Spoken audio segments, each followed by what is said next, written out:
അവർ case അന്വേഷിക്കണം. അവർ 25-30 കേസെടുത്താൽ അതിൻ്റെ source അന്വേഷിച്ച് പോകണം. സോഴ്സ് എവിടെ നിന്നാണ് ഇത് സപ്ലൈ ചെയ്യുന്നത്? നമ്മൾ കേരളത്തിലേക്ക് സ്പിരിറ്റ് പണ്ട് ഇഷ്ടംപോലെ വരുമായിരുന്നു. എങ്ങനെയാ സ്പിരിറ്റ് കേരളം നിർത്തലാക്കിയത്? ഇപ്പോൾ പൂക്കോട് സിദ്ധാർത്ഥന്റെ വിഷയത്തിൽ മയക്കുമരുന്നുമായി ബന്ധപ്പെട്ട ഒരു സംഘം അതിന്റെ പിന്നിൽ പ്രവർത്തിച്ചിട്ടുണ്ട്. ആർക്കറിയില്ലാത്തത്? SFIയുടെ ഭാരവാഹികൾ ഉൾപ്പെടെയുള്ള ആളുകൾ അറസ്റ്റിലായിട്ടില്ല. നിങ്ങൾ ഈ സാധനത്തെ ചെറുതാക്കാൻ നോക്കണ്ട. അതെ, ഇന്ന് കളമശ്ശേരി പോളിടെക്നിക് ഹോസ്റ്റലിൽ നിന്നും 2 കിലോ കഞ്ചാവ് പിടിച്ചെടുത്തു. നാടിന്റെ ഒരു അവസ്ഥ എന്ന് പറയുന്നത് ഭയങ്കര ഭയപ്പെടുത്തുന്ന ഒരു. കളമശ്ശേരി പോളിടെക്നിക്കിൽ പരിശോധന നടത്തിയപ്പോൾ അതിൽ യൂണിയൻ ഭാരവാഹികളെ SFI നേതാക്കളും അടക്കമുള്ള ആളുകളാണ് അതിൻ്റെ അകത്ത് പെട്ടിരിക്കുന്നത്. സംസ്ഥാന വ്യാപകമായി ഹോസ്റ്റലുകളിൽ, കോളേജുകളിൽ ലഹരി മരുന്ന് വിപണനത്തിൻ്റെ കണ്ണിയായി SFI മാറിയിരിക്കുകയാണ്. ഞങ്ങൾ 2022 തന്നെ നിയമസഭയിൽ വിഷയം കൊണ്ടുവന്നപ്പോൾ ഒരു വാക്കുപയോഗിച്ചു. പൊളിറ്റിക്കൽ പേട്രണേജ് ലഹരി മരുന്ന് മാഫിയയ്ക്ക് ഉണ്ട് എന്നാണ് ഞങ്ങൾ പറഞ്ഞത്. രാഷ്ട്രീയ രക്ഷാകർതൃത്വമുണ്ട്. ലഹരി മരുന്ന് മാഫിയ കേരളത്തിൽ അവരുടെ നെറ്റ്വർക്ക് വികസിപ്പിച്ചുകൊണ്ടിരിക്കുകയാണ്. ആ ചങ്ങലകൾ വർദ്ധിപ്പിച്ചുകൊണ്ടിരിക്കുകയാണ്, അവരുടെ ലഹരി വിപണനത്തിൻ്റെ സംവിധാനങ്ങൾ. ഈ വർഷം 500 പേരാണെങ്കിൽ അടുത്ത വർഷത്തെ 5000 പേരാണ്. ആ കണ്ണികളെ വികസിപ്പിക്കുന്നതിൽ വലിയ പങ്ക് ഈ ക്യാമ്പസുകളിലും ഹോസ്റ്റലുകളിലും SFI എന്നുള്ള വിദ്യാർത്ഥി സംഘടന വഹിക്കുന്നുണ്ട്. അതുകൊണ്ട് CPM നേതൃത്വവും ഗവൺമെൻറ്റും കർശനമായ നടപടികൾ സ്വീകരിച്ചില്ലെങ്കിൽ ഇത് അപകടത്തിലേക്ക് പോകും.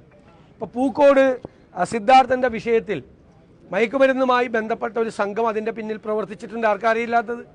അതിൽ SFI നേതാക്കളുണ്ട്. കോട്ടയത്ത് നിങ്ങൾക്കറിയാം, അവിടെ നടന്ന സംഭവത്തിൽ SFI നേതാക്കളാണ് അതിൻ്റെ അകത്ത് പ്രതികളായി മാറിയത്.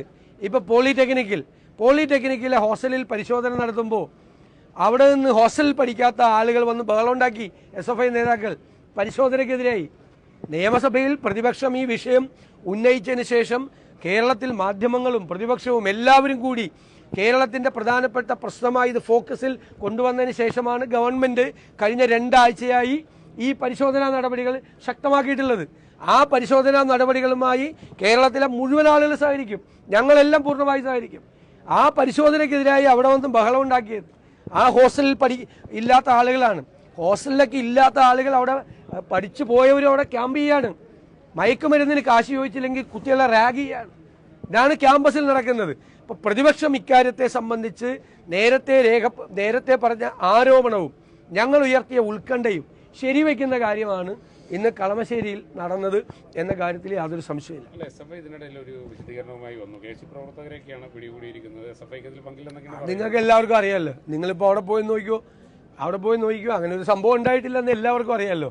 അവിടെ വന്ന് ബഹളം ഉണ്ടാക്കിയത് ആരാ? ഞങ്ങളുടെ ആളുകൾ വന്നത് ഈ പ്രതികളെ കംപ്ലീറ്റ് ആയിട്ട് എല്ലാവരും അറസ്റ്റ് ചെയ്യണം, ഒരാളെ പോലും വിടരുന്നതാണ്. ഇപ്പോൾ ക്വാണ്ടിറ്റി കുറച്ച് വെച്ചതിൻ്റെ പേരിൽ ചില ആളുകളെ വിട്ടു. പക്ഷെ വലിയ ക്വാണ്ടിറ്റിയാണ് അവിടെ നിന്ന് കിട്ടിയിരിക്കുന്നത്. 2 കിലോ കഞ്ചാവ് ഒരു പോളിടെക്നിക്കിൻ്റെ ഹോസ്റ്റലിൽ നിന്ന് കിട്ടി എന്ന് പറഞ്ഞാൽ അതിൽ ഈ ഭാരവാഹികളായിട്ടുള്ള ആളുകൾ വരെ ഇൻവോൾവ് ആണ്. എല്ലാവർക്കും അറിയാവുന്ന കാര്യം. അവരിപ്പം മറച്ചു വെച്ചിട്ട് കേസൊന്നും പറഞ്ഞാൽ ആവൂലല്ലോ, നുണ പറഞ്ഞാൽ ആവൂലല്ലോ. അല്ല, അതല്ല, അവരുണ്ട് എന്നുള്ള യാഥാർത്ഥ്യം അറിയണ്ടേ? വിദ്യാർത്ഥി സംഘടന എത്ര സംഭവത്തിലാണ്? ഏതെങ്കിലും സിംഗിൾ ഐസൊലേറ്റഡ് ഇഷ്യൂലാണെങ്കിൽ ഞങ്ങളത് പറയില്ല. ഞാനതുകൊണ്ടാണ് പൂക്കോട് മുതൽ പറയുന്നത്. എല്ലാ ഹോസ്റ്റലുകളിലും ഇതാണ്. തിരുവനന്തപുരത്ത് യൂണിവേഴ്സിറ്റി കോളേജിൽ ഇതാണ്. അവിടുത്തെ യൂണിയൻ മുറി എന്ന് വെച്ചാൽ ഇടിമുറിയാണ്. ഭിന്നശേഷിക്കാരനായൊരു വിദ്യാർത്ഥിയല്ലേ, അവനോട് കൊടി കെട്ടാൻ വേണ്ടി കൊടിമരത്തിൽ കയറാൻ പറഞ്ഞു. ഭിന്നശേഷിക്കാരൻ, കാലിൽ വയ്യാത്ത ആളോട്. അയാൾക്ക് ചെയ്യാൻ പറ്റിയില്ല, എനിക്ക് പറ്റില്ല എന്ന് പറഞ്ഞപ്പോൾ യൂണിയൻ മുറിയിൽ കൊണ്ട് ക്രൂരമായി മർദ്ദിക്കുകയാണ്. ഭയങ്കരമായ ഡ്രഗ്സ് ആണ് എല്ലാ സ്ഥലത്തും. ഇവരെതിരെ പിന്തുണ കൊടുക്കുകയാണ്. അതായത് കേരളത്തിലേക്ക് ഈ രാസലഹരി ഏറ്റവും കൂടുതൽ വരുന്നത് ബാംഗ്ലൂർ ഉൾപ്പെടെയുള്ള നഗരങ്ങളിൽ നിന്നാണ്. ബാംഗ്ലൂരിന്റെ ഭരണം അല്ലെങ്കിൽ അല്ലല്ല, അങ്ങനെയാണോ? അല്ലല്ല, ബാംഗ്ലൂരിൽ കേൾക്ക് അല്ലല്ല, അതൊക്കെ ഗവൺമെന്റാണ് മുൻകൈ എടുക്കേണ്ടത്. ഞങ്ങളെന്താണ് ആവശ്യപ്പെട്ടത്? നിങ്ങൾ SFIയെ കുറിച്ച് പറയുമ്പോൾ ഇത്ര അസ്വസ്ഥനാണ് എന്തിനാ? ഞങ്ങൾ ആവശ്യപ്പെട്ടത് എന്താ? ഞങ്ങൾ നിയമസഭയിൽ ഓൺ റെക്കോർഡാണല്ലോ. ഞങ്ങൾ പറഞ്ഞത് ഈ അവസാനത്തെ കാരിയേഴ്സിനെ പിടിച്ചതുകൊണ്ട് ഒരു കാര്യമില്ല. കയ്യിൽ അവസാനം ഈ ചെറിയ ക്വാണ്ടിറ്റി കയ്യിൽ വെച്ച ആളുകൾ അപ്പം തന്നെ ജാമ്യത്തിൽ വിടണം. നിങ്ങൾ 2 IG-മാർക്ക് ചുമതല കൊടുക്കണം. സദേൺ റേഞ്ചിലും നോർത്തേൺ റേഞ്ചിലും ഈ എക്സ്ക്ലൂസീവായിട്ട് ഇതിൻ്റെ ചുമതല കൊടുക്കണം. അവർ കേസ് അന്വേഷിക്കണം. അവർ 25-30 കേസെടുത്താൽ അതിൻ്റെ സോഴ്സ് അന്വേഷിച്ച് പോകണം. സോഴ്സ് എവിടെ നിന്നാണ് ഇത് സപ്ലൈ ചെയ്യുന്നത്? നമ്മൾ കേരളത്തിലേക്ക് സ്പിരിറ്റ് പണ്ട് ഇഷ്ടംപോലെ വരുമായിരുന്നു. എങ്ങനെയാ സ്പിരിറ്റ് കേരളം നിർത്തലാക്കിയത്? സ്പിരിറ്റ് എവിടെ നിന്നാണ് വരുന്നത് എന്ന് കണ്ടുപിടിച്ച് അവരെ അറസ്റ്റ് ചെയ്ത് അവരെ ജയിലിലാക്കിയപ്പോഴാണ് സ്പിരിറ്റ് ലോബി കേരളത്തിലേക്ക് സ്പിരിറ്റ് കൊടുക്കേണ്ടതെന്ന് തീരുമാനിച്ചത്.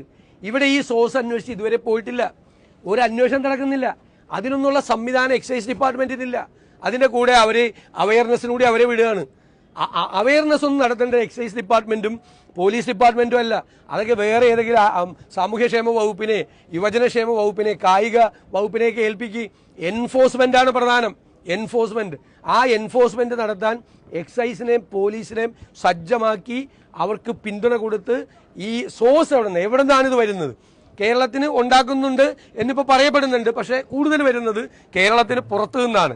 ആ സോഴ്സ് കണ്ടുപിടിച്ച് അതില്ലാതാക്കാൻ വേണ്ടിയിട്ടുള്ള ശ്രമം ഗവൺമെന്റ് നടത്തണം. കേരളത്തിനകത്തേക്ക് ഈ വൻ ക്വാണ്ടിറ്റിയാണ്. ഞാൻ പറഞ്ഞല്ലോ, നിങ്ങൾക്ക് ഒരു സാധനം, ഏത് ഡ്രഗ് ആവശ്യമുണ്ടെങ്കിലും കേരളത്തിലെ ഏത് കുഗ്രാമത്തിലും ഏത് പട്ടണത്തിലും 10 മിനിറ്റിനും 15 മിനിറ്റിനും ഇടയിൽ കിട്ടും. സാധനം അവൈലബിൾ ആണ്. അപ്പോൾ അതിൻ്റെ നെറ്റ്വർക്ക് എന്ന് പറയുന്നത് അത്ര വലുതാണ്. ഗവൺമെന്റിനും എൻഫോഴ്സ്മെന്റിനും പബ്ലിക് സപ്പോർട്ടോട് കൂടി നടത്തുന്ന ഒരു മൂവ്മെന്റിനും മാത്രമേ അത് കഴിയുകയുള്ളൂ. അല്പം നേരം മുമ്പ് SFI ഏരിയ സെക്രട്ടറി പബ്ലിക്കായി വന്ന് പറയുകയാണ് മാധ്യമങ്ങളോട്, ഇതിൽ SFIക്ക് പങ്കില്ല, പകരം KSU ആണ്, അവരാണ്. ഞാൻ അതൊക്കെ വല്ല KSUക്കാരും മറുപടി പറയുള്ളൂ. ഞാൻ അതിന് മറുപടി പറയേണ്ട ആളല്ലേ.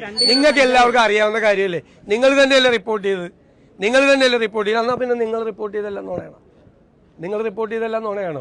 അറിയപ്പെടുന്ന ഭാരവാഹികളല്ലേ, എല്ലാവർക്കും അറിയാലോ. 2 കിലോ കഞ്ചാവ് പിടിച്ചു എന്ന് പറഞ്ഞ ആ റൂമിലെ അവിടെ ആദിൽ എന്ന് പറയുന്ന ഒരാളുണ്ട്. അയാള് KSUവിന്റെ ആർട്സ് ക്ലബ് സെക്രട്ടറി. നിങ്ങൾ വെറുതെ അതൊന്നും പറയണ്ട. അറസ്റ്റിലായ ആളുകൾ SFIക്കാരാണല്ലോ. SFIയുടെ ഭാരവാഹികൾ ഉൾപ്പെടെയുള്ള ആളുകൾ അറസ്റ്റിലായിട്ടല്ലേ. നിങ്ങൾ ഈ സാധനത്തെ ചെറുതാക്കാൻ നോക്കണ്ട. ഈ സംഭവം ഒരു പ്രധാന പ്രതിയില്ല. നിങ്ങൾ ഈ സംഭവത്തെ ചെറുതാക്കാൻ നോക്കി അവരെ രക്ഷപ്പെടുത്താൻ വേണ്ടിയിട്ട് നിങ്ങൾ ശ്രമിക്കണ്ട. നിങ്ങൾ കൈരളിയിൽ നിന്ന് വന്നു കഴിഞ്ഞിട്ട് SFI നേതാക്കന്മാരെ രക്ഷിക്കാൻ നോക്കണ്ട. SFI നേതാക്കന്മാർ കേരളത്തിലെ ഏത് ക്യാമ്പസിൽ ഈ പ്രശ്നം ഉണ്ടെങ്കിലും അവിടെ എല്ലാം ഇൻവോൾവ് ആണ്. അവര് ഉണ്ടെന്ന് ഇൻവോൾവ് ആണ്. അവർ ഇൻവോൾവ് ആണ്. പ്രബലരായിട്ടുള്ള ആളുകളുടെ അല്ല, ഇവരുടെ കയ്യിലാണ് നെറ്റ്വർക്ക്. ഇവരാ നെറ്റ്വർക്കിന്റെ ഭാഗമാണ്. അത് നിങ്ങൾ അന്വേഷിച്ചോ. എത്ര സ്ഥലത്തായി? ഒരു സ്ഥലത്താണെങ്കിൽ ഞാൻ പറയില്ല, 2 സ്ഥലത്താണെങ്കിലും ഞാൻ പറയില്ല. ഇത് 1 ഡസനിലധികം സ്ഥലങ്ങളിലായി ഈ വിഷയം ഉണ്ടാകുന്നു. അപ്പോൾ പിന്നെ അത് ഒളിച്ചു വയ്ക്കുക. പിന്നെ അവർ വന്നിട്ട് ഞങ്ങൾ ക്ഷമിക്കണം, നിങ്ങൾ ഞങ്ങളുടെ നേതാക്കന്മാരുടെ മുറിയിൽ നിന്ന് കഞ്ചാവ് പിടിച്ചു എന്ന് ക്ഷമിക്കണമെന്ന് അവർ പറയോ? അവരെന്തെങ്കിലും പറഞ്ഞിട്ടുണ്ട്? ആളെ കൊന്നിട്ടേ 52 വെട്ടുവെട്ടി ആളെ കൊന്നിട്ട് ഇത് ഞങ്ങളല്ല ചെയ്തതെന്ന് സ്റ്റേറ്റ്മെന്റ് കൊടുത്ത ആളെന്ന് അവരുടെ സ്റ്റേറ്റ്മെന്റിനെ കുറിച്ച് എന്നോട് പ്രതികരണം ചോദിക്കുക. അതെല്ലാം ഗവൺമെന്റ് ഇനീഷ്യേറ്റീവ് എടുത്ത് ചെയ്യേണ്ടതാണ്. ഞങ്ങൾ അതിനെല്ലാം സപ്പോർട്ട് ചെയ്യും. ഞങ്ങൾ തീർച്ചയായിട്ടും പറഞ്ഞല്ലോ, ഞങ്ങൾ ഇതിന്റെ സോഴ്സ് പിടിച്ച് കേരളത്തിലേക്ക് ഇത് വരില്ല എന്ന് ഉറപ്പുവരുത്തണം. അയൽ സംസ്ഥാനങ്ങളുമായിട്ടോ കേന്ദ്ര ഗവൺമെന്റുമായിട്ടോ എല്ലാവരുമായിട്ടും ബന്ധപ്പെടുത്തി പറയാം. അവിടെയൊക്കെ കോൺഗ്രസ് അല്ല, ഞങ്ങളല്ലല്ല കോർഡിനേഷൻ സ്റ്റേറ്റ്. ഞങ്ങൾ ആവശ്യപ്പെട്ടിട്ടുണ്ടല്ലോ, ഞങ്ങൾ പറഞ്ഞിട്ടുണ്ടല്ലോ. സ്റ്റേറ്റ് സദേൺ സ്റ്റേറ്റുകളുടെ മാത്രമല്ല, മഹാരാഷ്ട്രയിൽ നിന്ന്, ബോംബെയിൽ നിന്ന്, ഗുജറാത്തിൽ നിന്ന്, ഈ കോസ്റ്റൽ ഏരിയയിൽ നിന്ന് ഇതെല്ലാം സാധനം വരുന്നുണ്ട്. മനസ്സിലായില്ല. മുന്ദ്ര പോർട്ടിൽ നിന്നാണ് ഏറ്റവും വലിയ ക്വാണ്ടിറ്റി ഇന്ത്യയിൽ പിടിച്ചത്. അങ്ങനെയുള്ള ഒരുപാട് കേസുകളുണ്ട്. അപ്പോൾ ഒരുപാട് ഇപ്പോൾ സദേൺ സ്റ്റേറ്റുകളുടെ ഒരു നല്ല കോർഡിനേഷൻ ഉണ്ടാവുകയാണെങ്കിൽ നല്ല റിസൾട്ട് ഉണ്ടാവും. ഒന്നും ചെയ്തില്ലല്ലോ ഇത്ര നാൾ. ഇത് ഇന്നലെ മിനിങ്ങാന്ന് തുടങ്ങിയതാണോ? ഞങ്ങൾ 2022 ഞങ്ങൾ ഗവൺമെന്റിന് പിന്തുണ പ്രഖ്യാപിച്ചുകൊണ്ട് നിയമസഭയിൽ പറഞ്ഞതാണ്. 2024 ഞങ്ങൾ ഈ വിഷയം വീണ്ടും കൊണ്ടുവരുമ്പോൾ കേരളം മുഴുവൻ ഇതിൽ അമർന്നു, അപകടത്തിലായി, സങ്കടകരമായ സ്ഥിതിയാണ്. മനസ്സിലായില്ലേ? ഒരു കാര്യം കൂടി, കരുവന്നൂർ കള്ളപ്പണ ഇടപാടിൽ കെ രാധാകൃഷ്ണൻ ED സമൻസ് നൽകിയിരിക്കുകയാണ്. അതറിയില്ല. അതിന്റെ നടപടിക്രമത്തിന്റെ ഭാഗമായിട്ടായിരിക്കും. അദ്ദേഹം തന്നെ പറഞ്ഞിട്ടുണ്ടല്ലോ അതുമായിട്ട് പൂർണ്ണമായി സഹകരിക്കുമെന്ന്. നടപടിക്രമത്തിന്റെ ഭാഗമായിട്ടായിരിക്കും. എന്തായാലും അവിടെ കൊള്ള നടന്നിട്ടുണ്ട്, തട്ടിപ്പ് നടന്നിട്ടുണ്ട്. CPM ഓഫീസിലേക്ക് അവിടെ നിന്നുള്ള പൈസ പോയിട്ടുണ്ട്, അത് അവിടെ പിടിച്ചു വെച്ചിട്ടുണ്ട് ഇല്ലേ? അവിടെ നിന്നുള്ള പണം CPM ഓഫീസിലേക്ക് പോയിട്ടുണ്ടല്ലോ. ആ ബോർഡിന്റെ അപ്പോൾ അന്നത്തെ സെക്രട്ടറി ആയിരുന്ന ആളോട് വിശദാംശങ്ങൾ അറിയാൻ വേണ്ടിയിട്ടുള്ള നടപടിക്രമങ്ങളുടെ ഭാഗമായിരിക്കും. ഞങ്ങൾക്ക് ഇതിന്റെ ഡീറ്റെയിൽസ് അറിയില്ല, വരുമ്പോൾ പറയാം. നല്ല കാര്യമല്ലേ കൂടിക്കാഴ്ച കൊണ്ട് കേരളത്തിന് നല്ല കിട്ടുവാണെങ്കിൽ നല്ല കാര്യം.